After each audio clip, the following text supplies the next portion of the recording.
Da, bă. Yeah! Asta să vă arăt. Cred că tot în asta. Eu m-am gândit tot în asta. Vezi că poate scapă aptișa când torni așa. S-a aptișa pe el. Dintr-adevăr s-a aptișa pe el ăsta, mă. Deja s-a pișat. Când te-a vedea. Și fundul pun. Dar să nu se vadă sticla cât de chip. Nu? Să nu se vadă, dar o ții așa aici și se face. Nu, pe el te-a filmat din lateral, știi? Stai așa și te piși. Și la un moment. Și da, bă. Nu, stai, băgam ea și ceva. Joe, stai un pic, bă, încă nu filmă. Să pregătește monstru. Dar puneți în fața. Monstru lupește. Nu strica apa, măi. Nu strica apa, fătă-te, doamne. Tu te tiptiși de atunci. Tișolcă. Da, băi, ai dat cu pacul, băi. Ai uitat că fac fute-te așa în gură, la?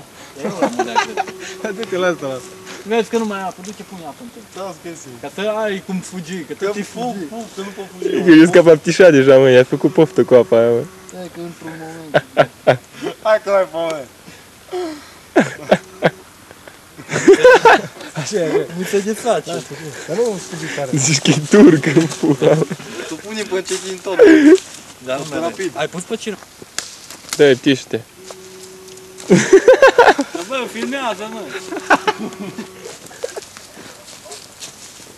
Uite-te, mă, vine monstru.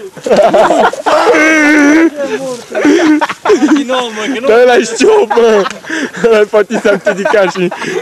Nu mai așa poate fi. Nimeni să te faci grelo. Bine te să dai cu țăgan și nu cu ptișetă. Dar pe eu am crezut că ești... Nu știu. Da, e cum am făcut. Trebuia să fii din spatele lui să-l filmi.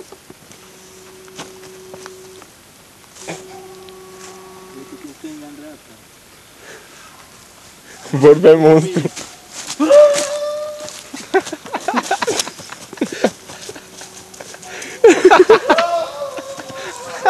Prinde-te șciop. Mă, ce la băi, era să mă moare, mă. Nu știu, au fost, bă, m-am pișat pe mine să mă... Nică, pe fata. Și eu nu știu ce am. Dar m-am pișat pe mine să mor, mă, bă, că nu mai pot, mă, să mă dau oriunde. Ușor să nu ne audă mult, că dacă ne audă, dai seama, știu că te-mi mor, bă. Ai grijă, ai grijă. Unde e, bă, monstru, bă? O, ce pic am scăpat, mă, mă. Nu știu cine făcea, mă. Hai pe aici. Hai să faci. Nii, mă, pe aici. Ce, mă, mă, ce, mă, din aule, hai să